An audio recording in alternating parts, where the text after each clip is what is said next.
Welcome to the Griffin's Nest. Thank you for so much for joining us, Griffins. We are back with yet another couple of chapters of Hocus Pocus 2, the book. It is a somewhat rainy Monday morning, and we are pretty much getting life back in order right before another runoff here in Georgia, which is occurring tomorrow, or the end of it anyway. And yep, everyone is either returning to the polls or just moving on with work, especially after the recent holidays and such. I hope you had a wonderful Thanksgiving or having a wonderful holiday season, whatever it is that you do this time of year. I do hope that it's wonderful. And if it's not the peak performance or your best or the what you would hope to be or where you'd hope to be, just know that whatever it is you're going through can only make you stronger from here. I believe in you. Hang tight. We'll open up scene in just a moment.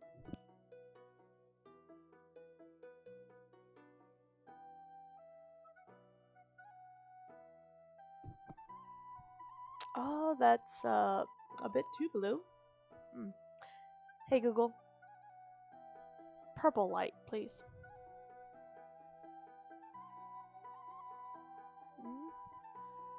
Lights at 50%.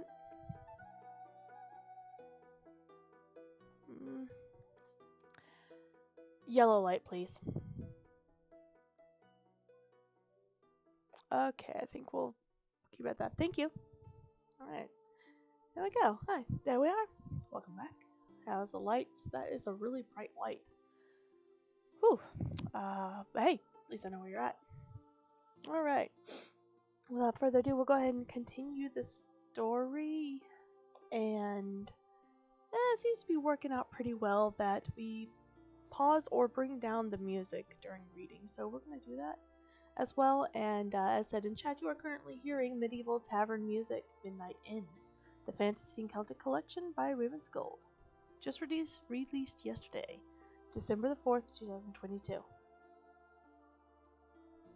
Alrighty, I do highly appreciate this individual with their music and hope that you're enjoying it as well. Bring it down a smidge.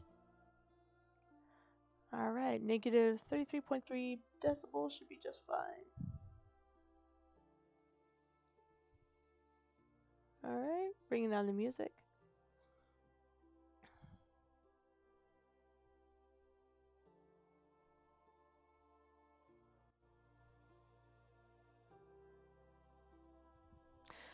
Alright, so last we left off with Poppy and her friends. They had, in fact, just gotten into the Sanderson sisters' little tavern. And they are currently working on the opening of the book. Because lo and behold, the book was among them the whole time. Things are starting to seem a bit more real for Poppy than they were before. Sure enough, it's one thing to be hearing of... I'm sorry, let me fix this light real quick. It is just too bright for me after all. Don't want to hurt my eyes. It's becoming more real for Poppy now that the book is in her hands. Let's see where they go with it. The witch is back. We are on page 296. Our goal, hopefully, is to get through 2 chapters, which will be on page 331. Let's get started. No way is a ghost actually here in the Sanderson house communicating with us through the $5 toy store spirit box. I snatch my hand away from the cheap plastic planchet, jump up, and pace around the Sanderson house, crossing through the cracked, dusty cauldron to the wrought iron stand where the black flame candle used to sit before my parents locked away with the remaining stub.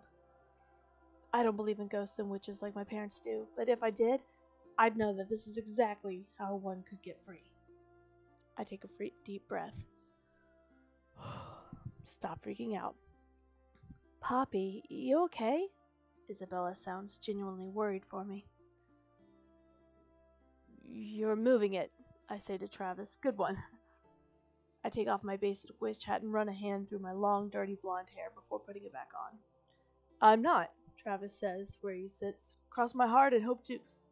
He isn't even looking at the board when the planchet slides on its own and says, goodbye. Isabella and Travis glance down to where it's all settled. Isabella inhales sharply and takes her hand slowly off the board. Travis' eyes go wide and he yanks his hand away from the board too and peers around the empty house. It's not us, Isabella says to me. So what do we do now? I ask, my gaze flitting between Travis and Isabella. Isabella bolts up. Leave, obviously. What else do we do? I bite my lip and wonder, fleetingly, what it would mean if there were spirit in there. Excuse me. I bit my lip and wonder fleetingly what it would mean if there were a spirit here. What if my parents and Aunt Danny had been telling the truth the whole time? I've spent so many nights staring up at my ceiling, wondering whether my relationship with my family would be less complicated if I knew what actually happened. It's All Hallows Eve with a blood moon, so if my mom is right, if the blood moon actually is amplifying magic tonight, this might be my only chance to find out for sure. What if all my denying and Halloween hating has not only kept my parents' story under wraps, but also kept me from the truth? No, I hear myself say. Isabella meets my gaze. Her eyes are mesmerizing, wide dark pools with long lashes. It's just a cheap board game, I say with more confidence than I feel. Isabella hesitates, trying to read me. I'm high-key over this ghost stuff, she says, but if you want to stay, I'll stay. Me too, says Travis. Cool. We stay, I say. Let's see what the spirits want. I kneel between my friends on the rough wood floorboards. I'm the first to reach for the planchet, and Travis and Isabella rest their fingers on it too. I'm sorry about that, I say to the board, feeling a little silly talking to thin air. But at least the three of us are in this together. Well, the three of us plus this disembodied spirit. The planchet slides back to, hey, ghoul, hey. I glance at Travis and then at Isabella. Who are you? I ask the board, my gaze locked with Isabella's. The planchet skims along the board and I tear my eye from her to watch it. It points to the letter M and then to the letter E. I laugh. Helpful, I say. Great, says Travis. The ghost is sassy. Isabella shusses him. Shh. Let Poppy do her thing. You go, Poppy. So, how long have you been dead? I ask casually. Isabella leans into me and whispers, Master of ghost small talk. I dig. I chuckle, but then my fingers seem to chase the planchet. It's moving so fast. 3, 2, 5. 325 years, Isabella says, tone reverent, like she can't believe this is actually happening. Or Texas, Travis adds. I raise my eyebrow at him in question. 325, it's a Texas area code. Travis is my best friend, which means that I'm afforded the truly priceless gift of never having to laugh at his jokes. You're right. A Texas area code makes so much more sense. That means it'll be the year... Isabella's voice trails off. 1693. Travis can do mental math faster than anyone I've ever known. I meet his eyes, then Isabella's. She bites her lip and looks back at the board, studying it like the textbook and finals are tomorrow. Are you a Sanderson? I ask. The planchet speeds up to the right corner. Hell no. What's your name? I ask. The planchet zips towards the bottom board and back to the top, nudging at the corners. I glance at Isabella, who frowned at the board, eyebrows knitted in concentration. I take a deep breath and repeat my question louder. What's your name? I read the letters out as they're selected. T-E-L-L. Then the planchet dips out of the alphabet for a second before diving back in. Y-O-U. Tell you? I repeat. You want to tell me something? The planchette shoots to the top left corner. Hell yeah! I swallow hard. Okay, go on. I'm listening. The planchette skitters around the board, stopping on letters just long enough for me to catch which ones they are. My heart is racing. Without permission from my brain, my mouth starts reading the words aloud faster than I could ever hope to comprehend them. Some inside and some without, I hear myself say. One believes and one holds doubt. On All Hallows Eve, ere 12 is struck, trade 3 souls. Pops, says Isabella, I think. Until sunup, I finish. We should quit while we're ahead, Isabella continues. There's a pause, and the planchette makes its way to the bottom of the board. Goodbye. I put my hands back, clasping them in my lap to hide the fact that I can feel them shaking. Travis and Isabella let go of the planchette too.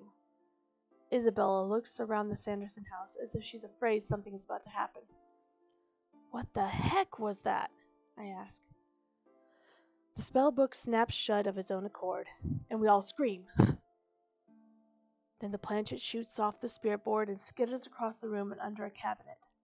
Cobwebs run thick between the bottom of the cabinet and the floor, and the open shelving reveals ancient jars of pickled things, some of which look like children's ears. We stare at the book for a long, tense moment. Good thing nothing weird happened, says Travis, a slight tremor in his voice undermining his deadpan tone. The next thing I hear is Isabella shouting, and then everything around us flies into the air. Winifred's spellbook hovers, opening, glowing green around the edges. I take cover as the chase lounge and the black flame candle holder rocket into the air.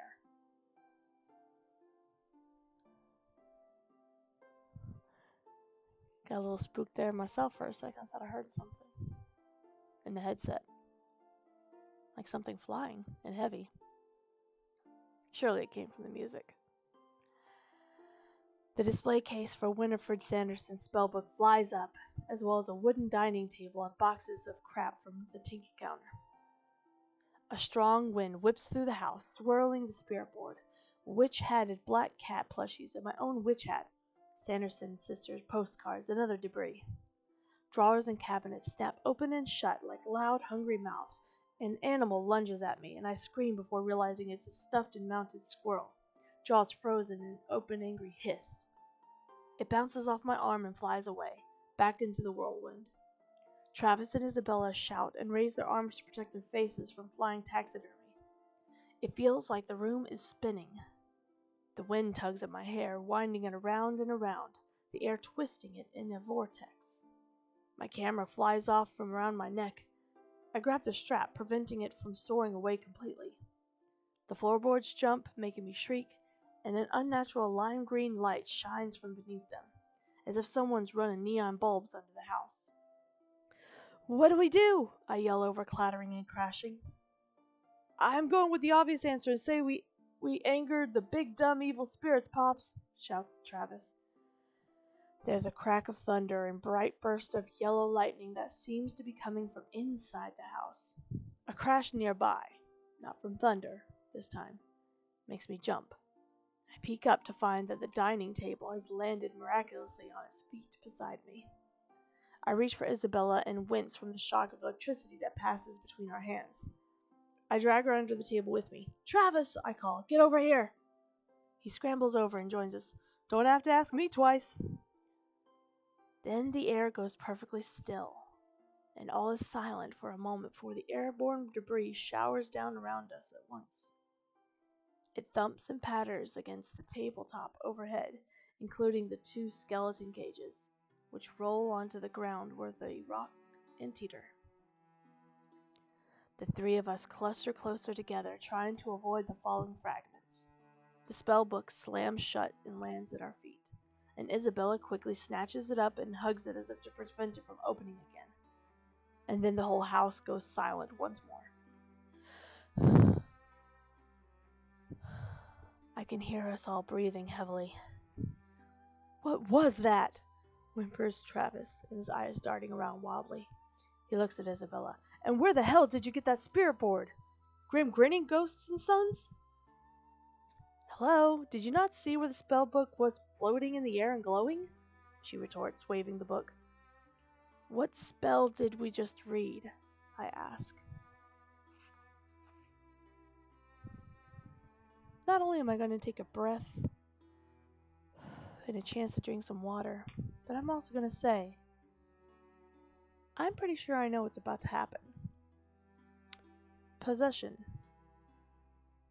of the body is not outside of witches and spirits' area of expertise.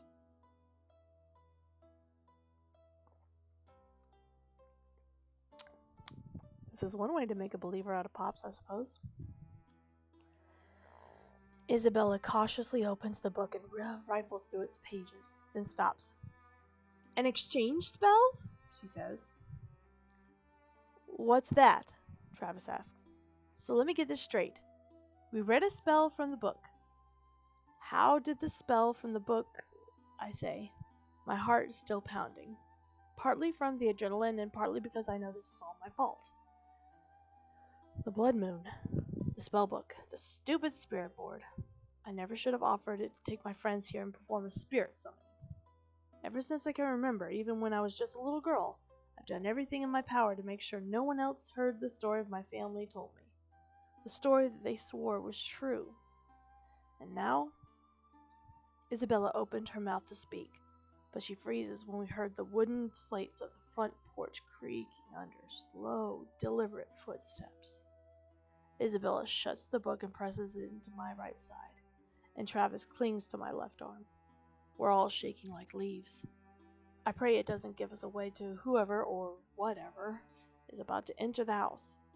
I hear the doorknob rattle and give, and I realize we didn't lock it behind us when we came in. The front door to the Sanderson house creaks open. I take a deep breath, bracing myself. The door continues to swing back on its hinges, eventually bumping into the wall.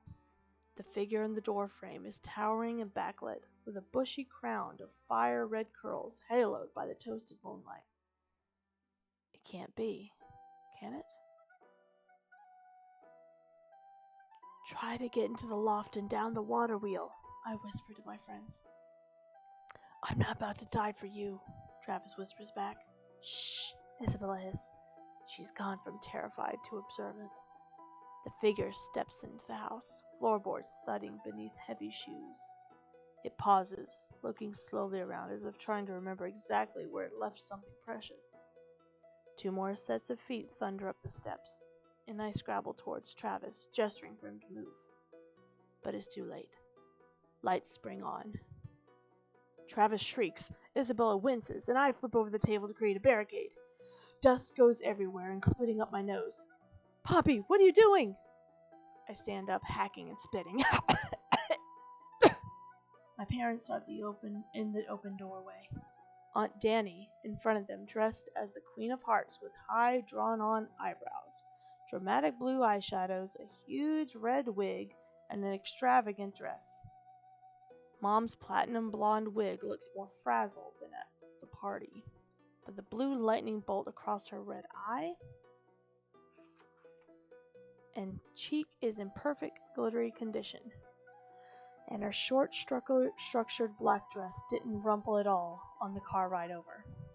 Dad, his Hollywood sign headband still snapped over his dark hair, is standing by an open circuit breaker box, which explains why the lights wouldn't work earlier. There must have been a power surge. I can't believe I thought... Ugh, thank God, I say, breathing hard and letting out a little laugh. I feel so stupid for thinking my friends and I actually brought back witches from beyond the grave. Then again, I have no idea how to explain what just happened or how Isabella got the spellbook. Isabella also gets to her feet and hides the spellbook behind her back. Mom crosses her arms over her chest, and when I see the look on her face, I consider ducking back behind the overturned table. Instead, I cleared my throat and turned towards my aunt. Aunt Danny, this is my friend Isabella. And Travis is hiding behind the table. Travis and Aunt Danny often riff for hours over family dinners. But now, he sheepishly lifts an arm and gives my aunt a microscopic wave. I kick Travis. He only shakes his head. I told you, he says through clenched teeth. I'm not about to die for you. Aunt Danny glances over her shoulder at my parents. Then she reaches up and drags off her Queen of Hearts wig, revealing her fair, honey-colored hair tied back in a bun. She pulls it down, shaking out the shoulder-length waves. The thing was giving me a migraine. Anyway, she crosses the room to shake Isabella's hand. Isabella's other hand is awkwardly behind her back, hiding the heavy spellbook. It occurs to me that this is the weirdest meet the family scenario ever. After Aunt Danny greets Isabella, she leans towards me. I stare into her calm green eyes outlined in smoky makeup and catch a whiff of vanilla, which tells me she's been frosting cupcakes. That explains why she was so late to my mom's party. She glances at my parents and in a stage whisper she says, "They're angrier than they look." I stare at my aunt, whose brick-red lips are turned up in a secretive smile. Is that supposed to make me feel better? I ask. Mom clears her throat and puts her hand on her hip. She looks around the house, then back at me and shakes her head. You came here tonight. Of all nights, she begins. We can explain, I say. Mom cuts in. You don't need to explain.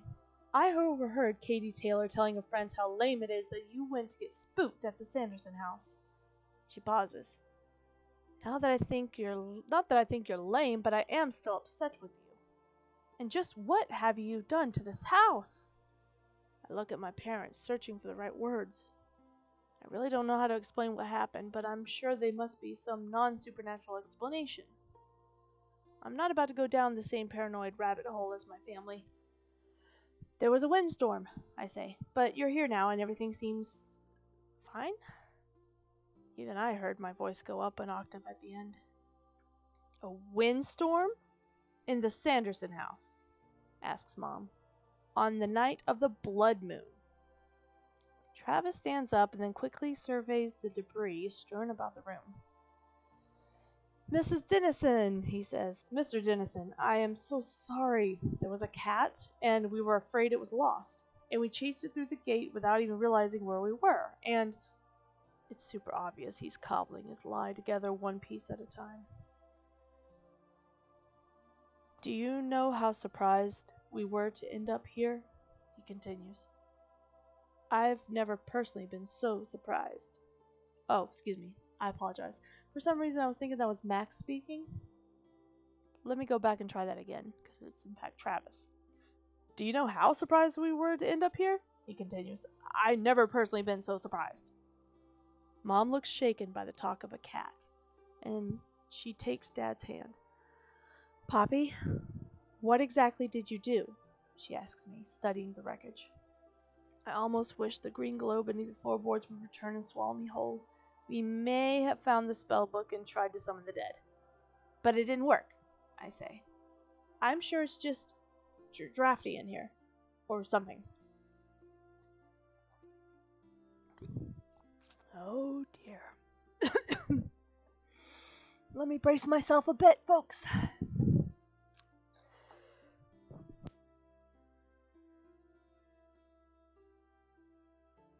Sorry about the camera. I knocked it with my foot. See if I can fix that. Alright, let's try that again. Ready?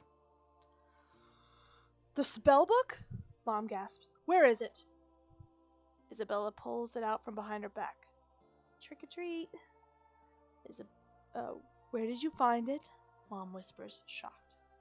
Isabella carefully stoops and places it on the floor, then slowly backs away from it but doesn't offer an answer. Dad puts his hands on his head. What were you thinking? He asks me. His voice has this shaky, frustrated tone that tells me Aunt Danny is right. He's really angrier than he looks. I guess we weren't, said Isabella, looking for me for a backup. What do I say? That we came here on Halloween night to prove that their story about the Sanderson sisters and a talking cat isn't remotely true? And, by the way, jury's still out. Poppy, haven't we taught you anything? Mom says. This is the only thing we've ever asked you not to do. And you go behind our backs. She's angry, but there's also an edge of hurt in her voice. You put your friends in danger, too. Do you realize that? She eyes the book and turns it to Dad. Oh, Max, I have a very bad feeling about all of this. To my right, Isabella shifts uncomfortably and hot blood rushes to my face. Okay, Aunt Danny says, hands on hips. Max, we didn't exactly heed the warnings about coming up here to flip through books and let virgins light candles. I seem to remember that I was the one overruled 25 years ago about coming to this creepy house. She glances at me and says out of the corner of her mouth, You didn't let anyone light a candle, did you? I shake my head ever so slightly, and Aunt Donnie lets out a small sigh of relief. Playing a 25-year-older Danny's kind of fun. She's probably about my age now. And I'm an aunt, so I got a lot to relate to. That's not the point, says Dad. That's exactly the point, Max, says Aunt Danny, rounding on him. Tell him, Allison. Mom cups my cheek in one of her hands, searching my face, and I feel a horrible sinking feeling settle in my stomach. I'm sorry, I tell her. I know we shouldn't have come. Oh, Poppy, she says gently, we're just glad you're okay. We love you so much and couldn't bear... And then Mom's expression turned from one of shock, and she's gone. And then Aunt Danny is gone. And Dad, striding across the room, disappears mid-step. What? I start, reaching into the empty air, but my voice catches in my throat. A pair of disembodied hands with freakishly long nails appears in front of us, gnarled fingers clawing at the air like they're prying open elevator doors. Hands struggle to widen the fissure in an invisible veil, and the air seems to part further, a green glow flickering around its edges. I see an emerald dress and with white laces crisscrossing up the front, revealing a narrow length of a royal blue silk. I hear an indignant huff, and then the tear opens wider still, and a woman squeezes her way out. Oh! Nearly tripping as she extracts one leg and then the other. Oh! Her long green skirts getting caught in the narrow opening between worlds. When the woman turns to us, I see that her face is flushed, and her mouth is smug scarlet across her bottom lip and Cupid's bow. Her eyes are crazed and triumphant. Her red hair is a violet cloud above her scalp. The glowing green rip seals shut behind her. Okay, I wasn't expecting that. Wow. Beside her, from a new vibrant slit, the manicured hands of a second woman grabs onto the edges of the air before the tear can seal itself shut. A tall black boot emerges, followed by flowing red and purple skirts. Their wearer, a beautiful woman with loose blonde curls, steps out and claps with excitement, jumping from one foot to the other as the shimmering doorway closes. A third, plumper woman forces her torso through the last flickering green opening. She grins at us with a crooked smile, and then waves at the blonde woman to help drag her fully into our world. Her dark hair is sculpted like a witch's hat over her head, and she's dressed in a rust-colored bodice with heavy plaid skirts. The brunette clutches at the blonde as she slides in through the parted air, and then the space behind her seals with a pop, leaving no hint that it even ever existed. The woman looked around, grinning. They are wildly impossible, and yet somehow perfectly placed, as if they had never left this ramshackle house. My heart stops beating for a moment, and a lump rises in my throat. This can't be happening, but a larger, more terrified part of me can't quiet the chorus running through my head. They're real. They're real. They're real. They're real. What the hell? I breathe. But neither Travis nor Isabella has an answer for me. Travis quickly grabs the spellbook and hides it behind his back. Luckily, only I seem to have noticed him do it, so far. My family's story was true, and now Mom and Dad and Aunt Danny are gone. The redhead takes in Isabella, then me, and Travis, and she moves down the line, her grin growing wider and wider and pushing against the edges of her face. We're back! Winifred Sanderson sings. With a swell of sinister delight, the house fills with the sound of the Sanderson sisters' cackle. The witch is back. Ooh.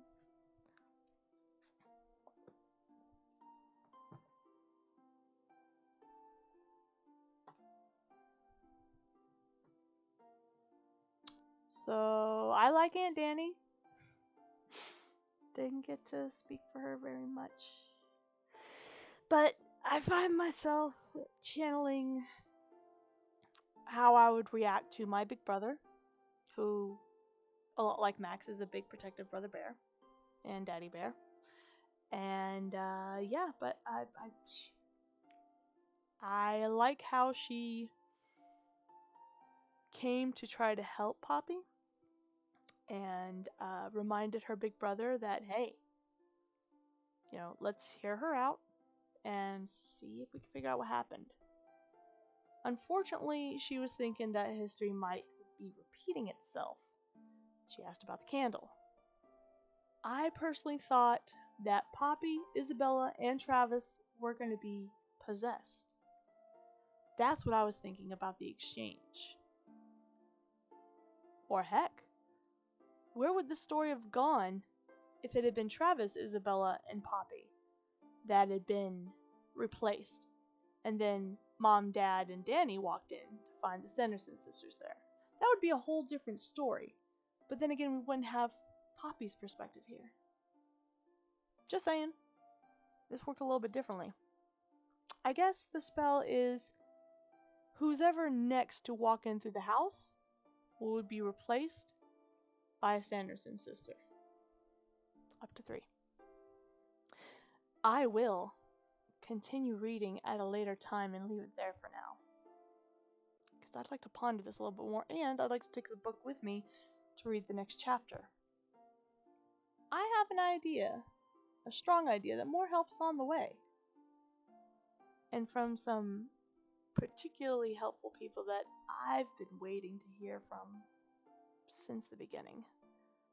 Actually, for more than 25 years. I hope that's where it's going anyway. Anyway, join me next time on the reading of the next chapter when we pick up the chapter entitled Whiffle Waffle. Sounds pretty comedic. Alright, so it's 1 chapter today. I'll keep you guys posted when I read the next chapter or 2 chapters. See you next time. Thanks for joining me here on the Griffith's Nest. See you next time. Bye bye bye bye bye bye bye bye bye bye bye bye bye bye bye.